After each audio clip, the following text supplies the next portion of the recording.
Earl ہارٹسن، جو کہ ریگنار کی بڑھتی ہوئی مقبولیت سے تنگ آ چکا تھا، اس نے سیر کا رخ کیا۔ سیر اس انسان کو کہا جاتا تھا جس کے پاس مستقبل کو دیکھنے کی صلاحیت ہوتی تھی۔ لہذا سیر نے اسے اطلاع دی کہ اسے ریگنار کے ہاتھوں قتل کروا دیا جائے گا۔ یہ سن کر ایرل نے ریگنار کے گھر پر حملہ کر دیا۔ ریگنار اس حملے میں شدید زخمی ہوا، لیکن وقت کا کرنا ایسا ہوا، ریگنار ان کے چنگل سے بچ نکلا اور فلوکی کے گھر جا پہنچا، جہاں آہستہ آہستہ دوبارہ صحت مند ہونے لگا۔ اسی عمل کے دوران ریگنار کا دوست اسے اطلاع دیتا ہے کہ ایرل نے اس کے بھائی رولو کو گرفتار کر لیا ہے اور اسے شدید قسم کی اذیتیں دے رہا ہے۔ ریگنار کے لیے یہ برداشت کرنا انتہائی مشکل تھا، لہذا اس نے فیصلہ کیا کہ فلوکی کو ایرل کے پاس بھیجا جائے گا اور ایرل کو اس سے لڑائی کا چیلنج دیا جائے گا، اور اگر ایرل یہ چیلنج قبول نہیں کرے گا تو رسوا ہوگا اور اس کے نصیب میں جنت میں جانا نہ ہوگا، جس کا ان کے مذہب میں وین ہیلا کے نام سے جانا جاتا تھا۔ اگلے دن ریگنار اور ایرل ہارٹسن کے آمنے سامنے کی لڑائی ہوئی، جس میں ریگنار نے ایرل ہارٹسن کو شکست سے دوچار کیا اور قتل کر دیا۔ اس بات کو ایرل کی بیوی سیگی، وہ پہلی خاتون تھی جس نے قبول کیا کہ ریگنار ان کا نیا سردار بنے گا۔ ریگنار انتہائی شان سے سرداری کے منصب پر فائز ہوا، جس کے لیے اس نے عہد لیا۔ وہاں اس کی ملاقات ایک انتہائی بزرگ جنگجو سے ہوئی، جس کی شدید خواہش تھی کہ وہ جنگ میں لڑتے ہوئے مارا جائے اور اس طرح اسے وین ہیلا میں جانے کا موقع مل جائے۔ اس بوڑھے کا نام ٹوسٹک تھا۔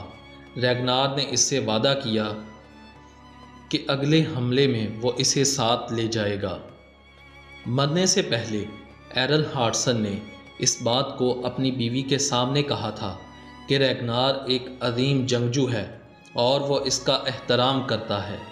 ریگنار نے بھی اس بات کو اپنے غلام ایتھلسٹائن کے سامنے قبول کیا کہ وہ بھی ایرل ہارٹسن کا احترام کرتا ہے۔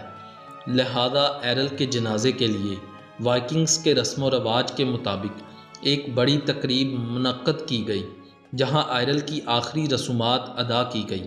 چند مہینوں بعد ایک بار پھر سے ریگنار نے مغرب کا رخ کیا اور نارتھمبریا کا رخ کیا، جہاں پر اس نے ایتھل ولف، جو کہ نارتھمبریا کے بادشاہ ایلا کا بھائی تھا، اس کو اپنا قیدی بنا لیا اور اس کی رہائی کے بدلے میں 2000 پاؤنڈ سونا اور چاندی مانگا، جس کو بادشاہ ایلا نے تسلیم کر لیا، اور ایک اور شرط بھی عائد کی کہ آئندہ وائکنگز کبھی بھی ان کے علاقے پر حملہ نہیں کریں گے اور اپنے خیموں تک محدود رہیں گے۔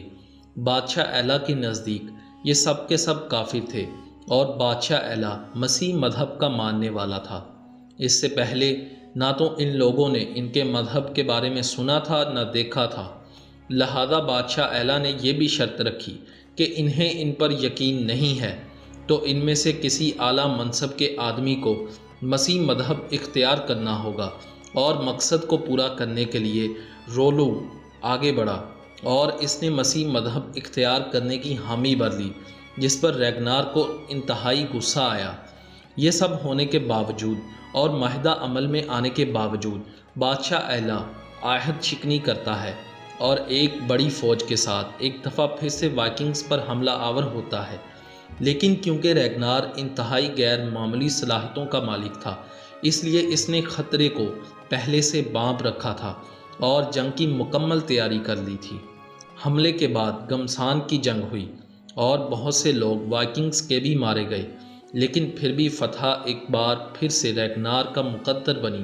رولو نے یہ ثابت کرنے کے لیے کہ وہ ابھی بھی ان کے مذہب پر قائم ہے اور اس نے صرف مصلحت کو مد نظر رکھتے ہوئے عیسائیت قبول کی تھی، زیادہ سے زیادہ عیسائی قتل کیے، جس کی وجہ سے رولو کو مذہب پرست ہونے کی حیثیت دوبارہ مل گئی۔ اس دفعہ جب ریگنار ڈھیر سارے مال کے ساتھ ایک عظیم فتح کے ساتھ واپس پہنچا تو ایک بری خبر نے اس کا استقبال کیا ریگنار کو پتہ چلا کہ اس کے پیدا ہونے والا بچہ مر چکا ہے اور اس کی بیوی کا اسقاط حمل ہو گیا ہے، جس کا ریگنار کو شدید رنج پہنچا۔ ریگنار نے اس کا خیال کچھ یوں کیا کہ شاید دیوتا اس سے ناراض ہیں، اور اس نے اپسلا میں واقع ایک مندر میں جانے کا فیصلہ کیا۔ ایتھلسٹائن جو کہ اس کا غلام تھا، اس نے بھی اس کے ساتھ جانے پر رضامندی ظاہر کر دی۔